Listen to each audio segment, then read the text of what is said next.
German railways, long distance in particular, don't have the best reputation. Today I invite you to join me for a typical train ride from Ansbach in Bayern to Aachen in Nordrhein-Westfalen. My name is Benjamin, you are watching Tracks in Towns, and right now on screen you can see my walk to the train station in Ansbach. Ansbach is a small town with roughly 40,000 people living here. The train station is a 15-minute walk from where I live, and it sees quite a lot of long-distance service for its size. After some time next to the road, I walk through the Hofgarten, a park that has been here since 1535. Bombings during World War II did some damage to this property, but it was rebuilt according to original plans shortly after. In the 19th century, Kaspar Hauser was allegedly killed right in this park. The crime still isn't solved today and remains an unknown mystery. The life and death of Kaspar Hauser is surrounded by many conspiracies. After another minute next to the road, the train station is finally in sight. It's wrapped due to construction work and the main entrance isn't available, so I walk around the station building across the parking spaces to get to the platform. It's a couple of minutes after 10 in the morning and my train arrives just 2 minutes late.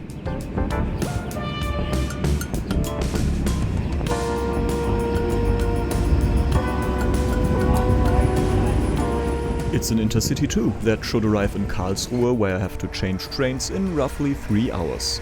This type of train has seen some criticism in Germany because it lacks some of the features long-distance trains usually come with.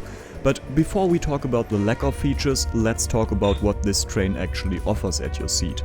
I am riding in first class today, which comes in a 2+1 layout with mostly airline-style seats and some base of 4, which also feature a big wooden table.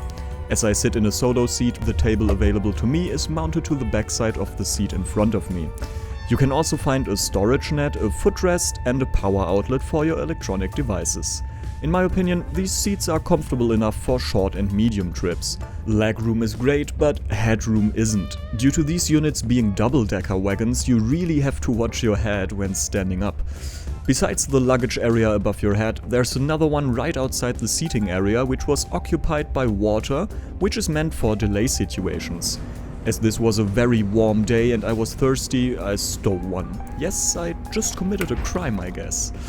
After half an hour, I wanted to take a look at the menu. The food and drink selection on these InterCity 2 trains is severely limited, with only a couple of snacks, soft drinks and coffee available. Because these trains can and do run journeys of up to 7 hours, this is quite annoying and a valid point of criticism in my opinion.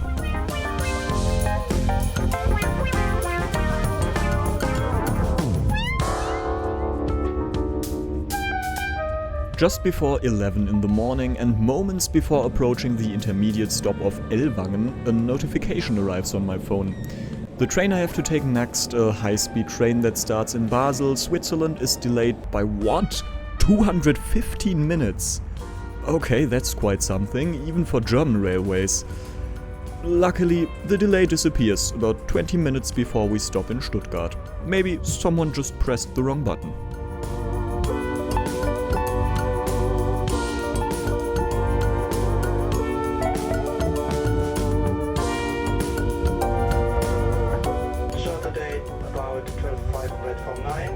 ICE to Frankfurt Airport via Heidelberg Darmstadt, today about 12:11 from platform 9. Thank you for choosing Deutsche Bahn today, take care and goodbye. Stuttgart Hauptbahnhof currently is a terminal station, so we wait here for a couple of minutes to change direction. Soon it is said to be replaced by Stuttgart 21, which is a transit station.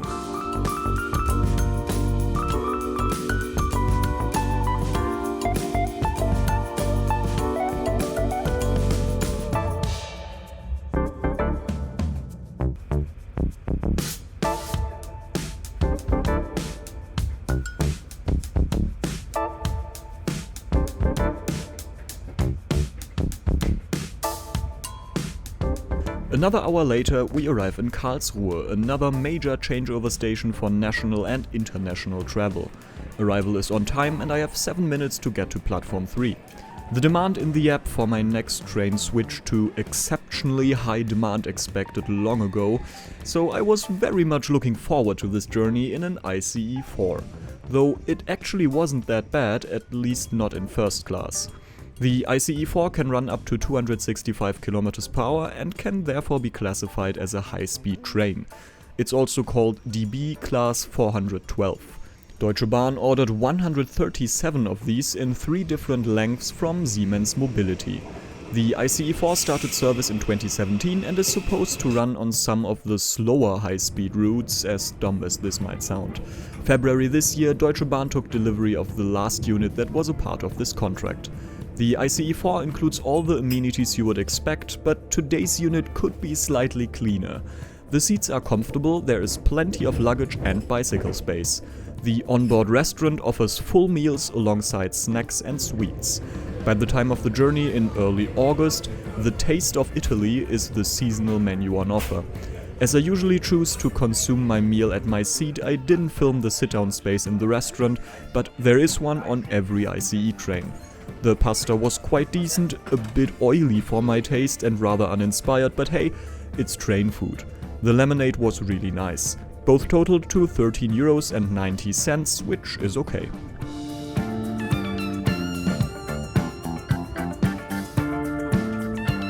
I quickly want to mention why this journey is rather special. During the time of filming, the important high-speed train corridor from Köln to Frankfurt was closed due to construction work. Normally, a trip from Ansbach to Aachen takes a bit more than 4 hours, covering 450 kilometers. That's similar, if not faster, than driving a car on the Autobahn. Today, the journey is scheduled to take 7 hours. Closing such an important corridor, one could argue that Frankfurt-Köln is the most important high-speed rail route in Germany, is normally avoided. Due to a severe lack of investment into rail infrastructure in the past decades, more construction sites like this will appear in the next couple of years, and it will lead to more or less disruption for travelers. It's annoying, but when Deutsche Bahn says these blockings can't be avoided, I honestly want to believe them. At least it means that we take the scenic route via Mainz, Koblenz and Bonn alongside the River Rhine.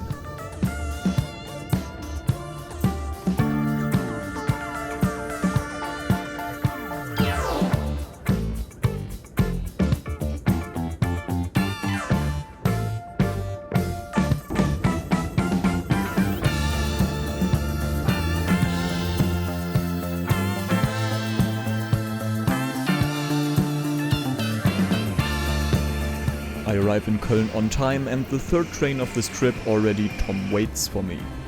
Sorry. It's an ICE1, the original German high-speed train. And upon entering my compartment, these older trains still have compartments, which is amazing, I realized that first class is completely empty. What a great opportunity to show you the interior of this train. The ICE1 started service in 1991 and has a top speed of 280 km per hour. This is one of the most comfortable high-speed trains to date, with phenomenal seats and a very quiet ride experience. Here I can even show you the restaurant area and the toilets. You're welcome.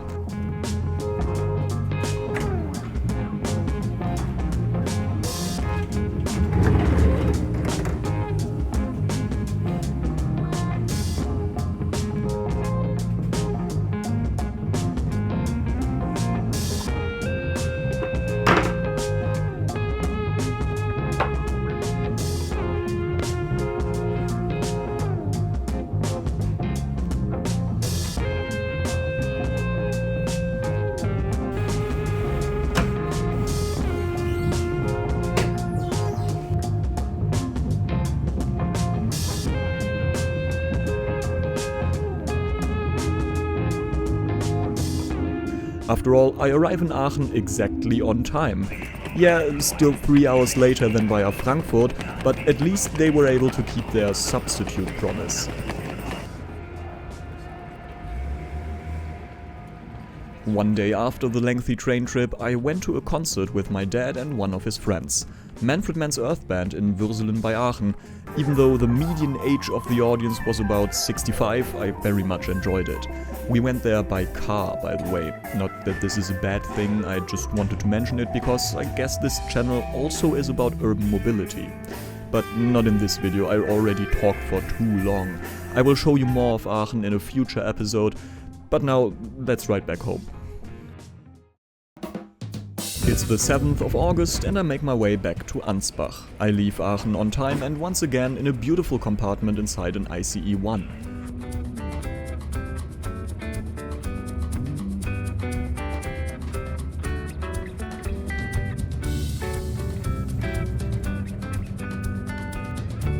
Dear guests, in a few moments come on Central Station on platform number 3. Please leave the train on the right hand side in the direction of Aachen. Please mind again.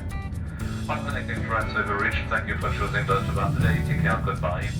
While we arrive in Köln just 3 minutes late, my connecting train doesn't come for another 47 minutes and I would miss my connection in Karlsruhe. I decided to head to platform 3 instead to catch ICE 727, heading towards München up until Würzburg. This train also happens to run 8 minutes late and now from platform 4, but whatever. It's a class 403, part of the ICE 3 family. A beautiful train and the fastest one yet, up to 330 km per hour, though on German soil that's limited to 300 km per hour. Today we will not even get close to that top speed. The high-speed corridor is still closed and we take the route alongside the River Rhine again. Here I also had another meal, which was 12,90 €. I ordered via the internet and had the lentil stew delivered to my seat.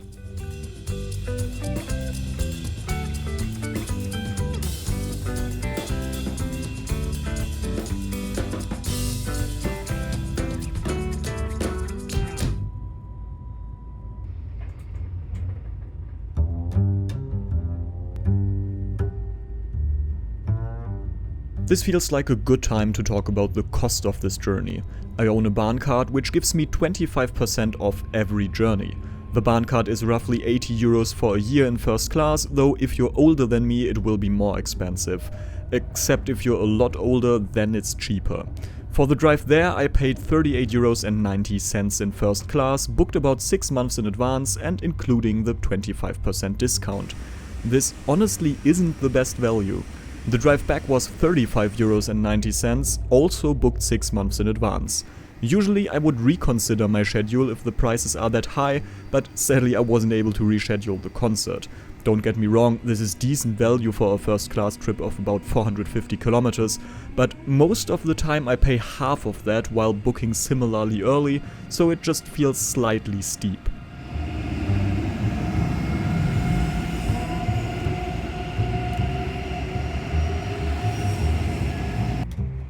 The last train for today is a regional express train operated by Arverio, formerly known as Go Ahead. As I dedicated the next episode of Tracks and Towns to regional and local transit options, I don't wanna dive deeper into this topic today. If you don't wanna miss the upcoming episode about local and regional trains, make sure to subscribe. Have a great weekend and see you in 2 weeks for my next journey. I'm Benjamin, this is Tracks and Towns.